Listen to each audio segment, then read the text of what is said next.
Morning, folks.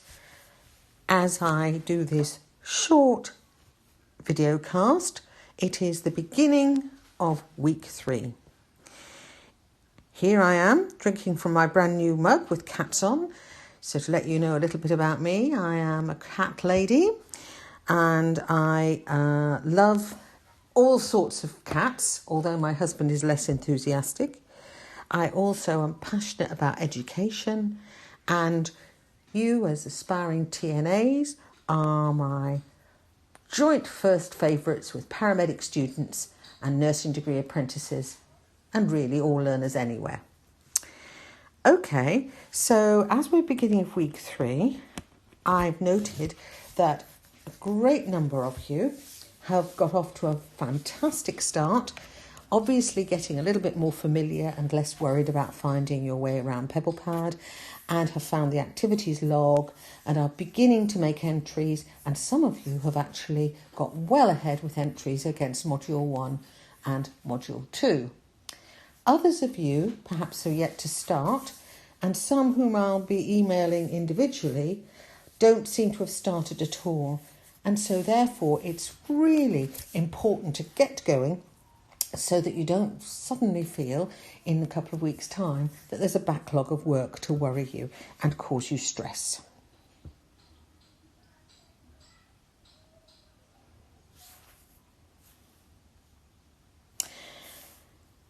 Moving on.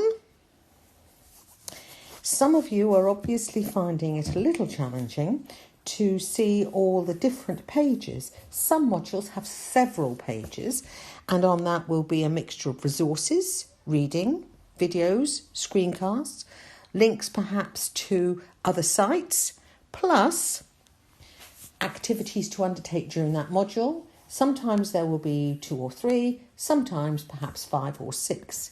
So taking the example of Module 1, you see if you click the little arrow at the top of Module 1, it expands to show a number of pages. So you click on each individual page and you can work through them. The idea being that you end up at the bottom page rather than start at the bottom page. So for those of you who are having a struggle finding the activity log, which is where you log all your activities for the whole programme, not just for Module 1, you'll see it there identified in the list. You will also have discovered that while I'm hoping that you will do lots of reflections, make notes, and think through about your learning, not just the activities I've put, some of you may find some of the videos stimulating and interesting, that I'm only asking for certain things to be uploaded. You will not be getting feedback on everything, and there are spaces in the relevant module, either as a separate page saying upload your activities here, or a section which says please add this, or please append or upload X or Y. So for Module 1 as an example, completing the activity log is important. There are 5 activities, and we ask you to put under the computer skills / digital literacies element the badges that you've gained from the self-assessment tests. And some of you have done amazing work there. Others may have done it but not put their badges. I want to know and offer individual feedback appropriately. So if there is no evidence, a bit like a patient care record, then there's no evidence that you've done it. But also you can't look back on and later on perhaps draw from that evidence when you perhaps are getting ready for interview or even in your learning later. This is the activity log. In the information that was sent out to you before you started, reference was made to this activity log. Here you'll see that there's a space for you to record how difficult or easy and give a number to how much you feel that you were challenged or not by the activity. What did you learn by this activity? Now, we don't want a great big essay for each one, but certainly we're now beginning to want you to do a little bit more than say, I clicked this button or I did a plan. If you reflect a little more and tease out what you've learnt from it, or what you might now do as a result of it. So, for example, some of you I know in Module 1 activities have identified several ways that you will now try to make sure that you promote your own well-being, and you have teased that out and said what you hope to do. Others of you have explained how doing the planner or developing SMART goals has really helped you to identify where to focus or how to juggle your time. This is learning. Just saying I clicked this button or I did this may not be so useful for you when you get further on and you want to reflect back and go, yes, I have learnt lots, particularly if you're going through a tough time, as I'm sure some of you might well encounter as time goes by. And of course, the amount of time. Some of you will find that you're spending lots of time. I've seen lots of examples of where people are spending short but meaningful amounts of time that will always cumulatively demonstrate how much you have spent. When you get to Module 2, so click the menu, you've got a number of activities there, one of which is to say how ready or not you feel for study. Clue, don't click that before you've worked through Module 2 activities. Developing the planner, looking at your SMART goals, and all the activities that are there are designed to help you so that when you get to the portion where it says, do you feel ready or not, you've actually drawn on those activities first. Then on the next page down in that module is a link to the Padlet wall. Here is an extract just taken today to show some of the posts that have been there, which I'm finding very interesting in reading, but with the proviso that we don't know who you are if you don't say who you are on the post or sign up for a free Padlet account.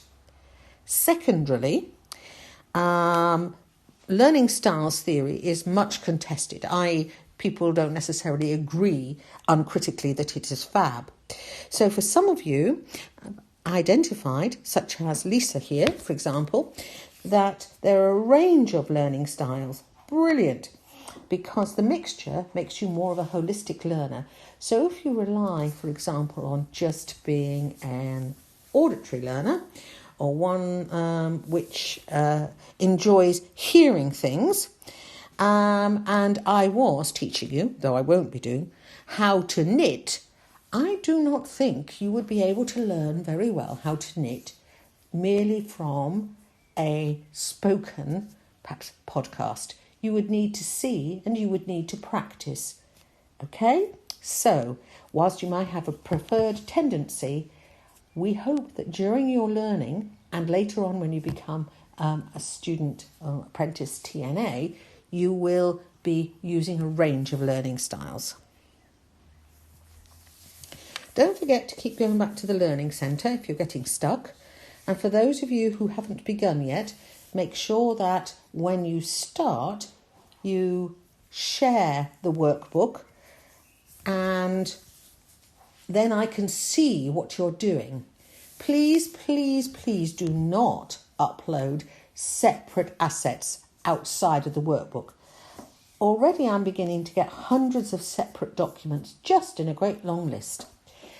I will be looking centrally in each of your workbooks to see the activities you've done, the things that you've uploaded. Then it'll be all in one place, but also for you when you get towards the end and you want to decide what you want to do in terms of retaining things, it'll all be in one place. You will have other assets, other things that you have focused on and reflected on that I haven't asked for, absolutely. But I will not, I repeat, I will not be looking at separate assets just posted in an unwieldy list because I won't find it easy to necessarily link back to the workbooks themselves.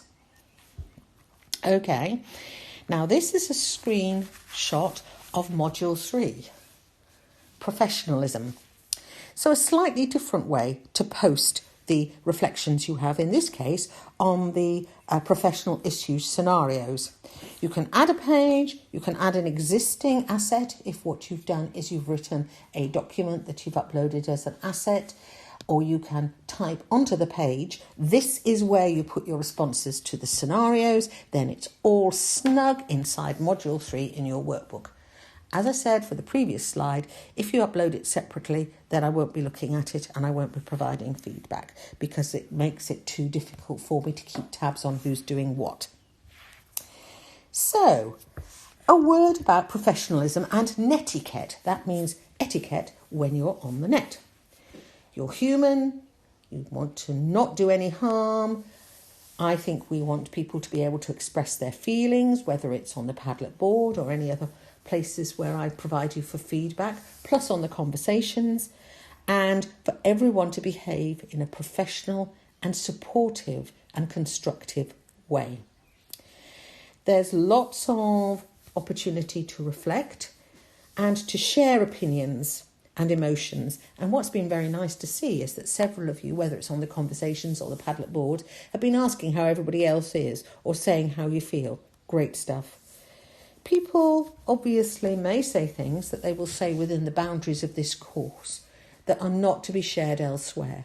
Chatham House rules, this is called, which is about making sure that you recognise that it's within these boundaries that people say things. So if somebody has said something so insightful and interesting that you would like to draw from that without saying Mary said or Roger said or Katie said, then you can extract a central principle. But if you want to say, oh, I learned X and Y and Z and this was what Mary said, then you would need to check with them whether they're happy to be quoted or not. Remember that some of you have expert knowledge. You have got lots of caring or aviation industry or hotel industry experience. You also, some of you may have quite a lot of expertise in anatomy and physiology or computers or whatever. Share it. As we get on later, there may be questions that people will ask in relation to some of the subjects that some of you will know and have a lot of really good information or resources to point people to.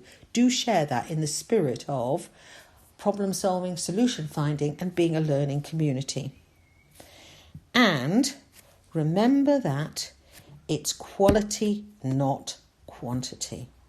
So that's why I'm only asking for certain things to be evidenced within the work pad so that you can make sure that they are the most useful examples of evidence, but also some of them may become useful to reflect on as you move further through the programme, or even when you come for interview, looking back and being able to give examples of your learning at interview or to look at as you are preparing for interview. And of course later on in your learning career.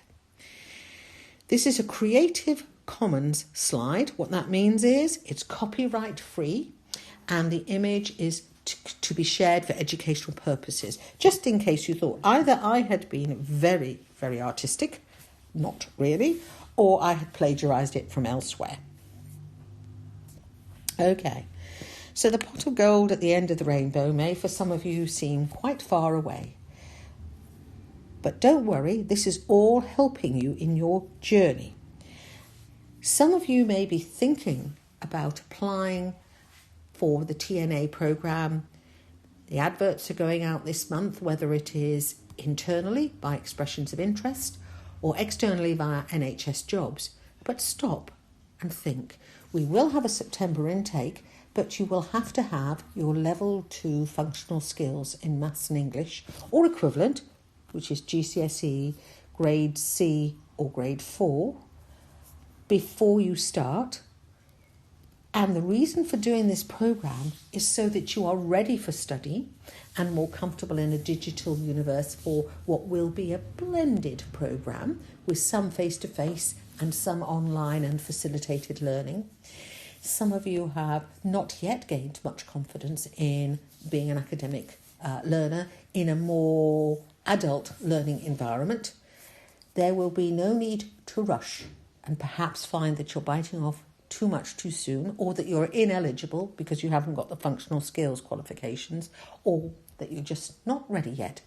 There will be further intakes in the spring, and we designed this programme originally to make sure that there would be a pipeline of people coming forward when they were ready. So there is no rush to apply in May for the September cohort. Some of you may well be ready, that's fine, and want to continue working through.